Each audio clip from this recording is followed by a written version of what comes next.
السلام عليكم ورحمة الله. اللهم صل وسلم على سيدنا محمد. مرحبا بكم في القناة ديالي. شكرا على التشجيع ديالكم وشكرا على اللايكات ديالكم. تنتمنى المحتوى ديال الفيديو ديالي يكون يعجبكم وتنتمنى الوصفات حتى هما يكونوا لاقيو الاعجاب ديالكم. نبداو على بركة الله. المقادير: عندنا 2 كيسان ديال الحليب، عندي 2 معالق تقريبا صغار ديال الخميرة الفورية، نص كاس ديال زيت نباتية وبيضة، و3 المعالق كبار ديال سنيدة، وعندي 2 معالق كبار ديال الزبدة، وتقريبا دقيق على حسب الخلط. هنا في الاناء ديال يعني غادي نخلطوا فيه المكونات. اول حاجه انا فصلت هذيك البيضه، يعني الصفار غادي نحتاجو في الاخر، غادي ندهن به هذوك البريوش. خديت هي البياض ديال هذيك البيضه، غادي نضيف عليها هذوك 2 كيسان ديال الحليب. من بعد غادي نبدا نضيف المكونات الاخرين كاملين وغادي نبدا نحركهم.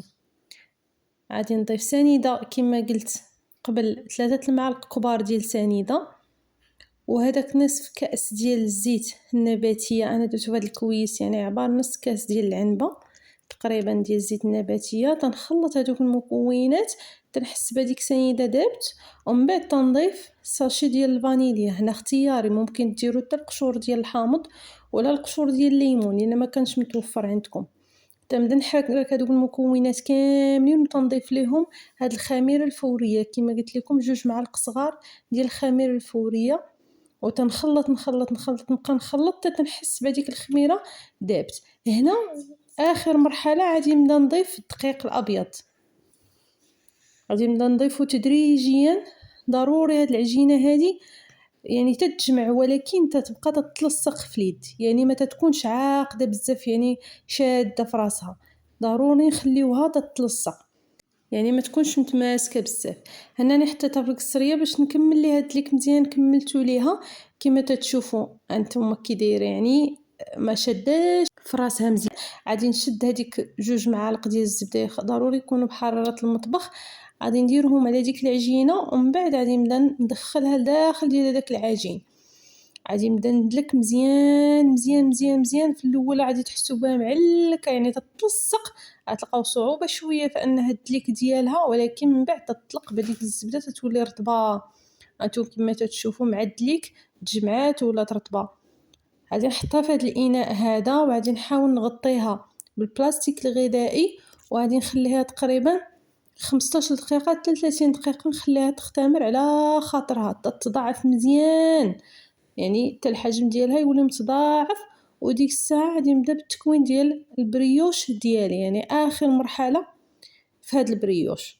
وضروري الاختمار راه تيكون على حسب درجه الحراره في المطبخ وعلى حسب الجو. يعني الا كان الصهد راه دغيا تتخدم، كان البرد راه ضروري تاخذ شويه الوقت. هنا كما تتشوفوا راه تضاعفت مزيان. غادي نحيد عليها هذاك البلاستيك، وغادي نحاول نحيد منها هذاك الهواء اللي كاين لداخل بشويه. يعني بهذه الطريقه هذه نحاول نحيدو، ونحاول ندلك من الجناب مزيان، ونجمع العجينه ديالي.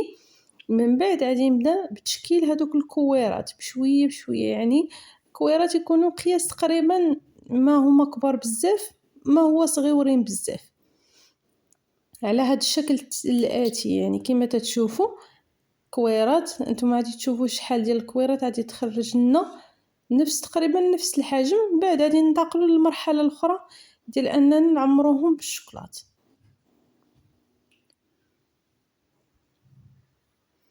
هنا بالنسبه للشوكولاته انا استعملت الشوكولاته ديال الحلويات العادي، يعني الاسود. ممكن تستعملوا اي شوكولاته متوفر عندكم.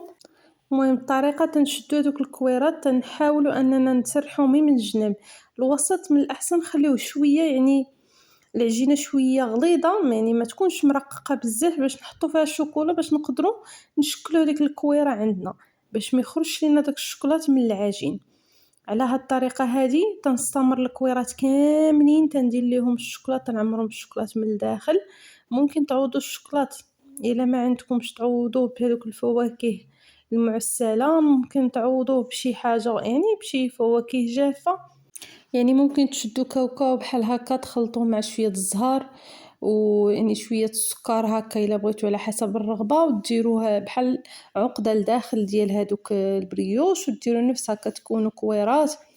يعني لكم الاختيار. تاني تخليهم طيبوا، ممكن ديروا فيهم الكريمة هكا إلا عندكم وجدتوها، يعني ممكن تعمروهم بأي حاجة، ممكن تخليهم ناشفين تاني، وإلا بغاو يديروا فيهم الوليدات شي حاجة يديروا، يعني ممكن ديرهم حتى ساندويتش هكا تيجيو زوينين الصراحة وهشاش ورطبين وغادي يعجبوا وليداتكم، خصوصا في هذه المرحلة ديال الدراسة. يعني تنحيروا شنو نعطيو لوليداتنا كل صباح، شنو يديو معاهم بالنسبة لهاد البريوش. يعني واحد الفكرة اللي زوينة من الأفكار ديال اشنو يديو الوليدات معاهم للمدرسة.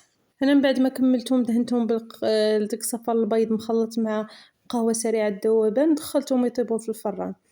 هنا راه طابو، هانتوما تتشوفوا الشكل ديالهم كيفاش محمر وزوين ورطبين، تيجيو هشاش وبحال القطن من الداخل، وتا داك الشكل ديال الشوكلاط والمذاق ديالو تيزيدهم واحد المذاق زوين زوين. تنتمنى تعجبكم هاد الوصفة هادي، بالصحة والراحة.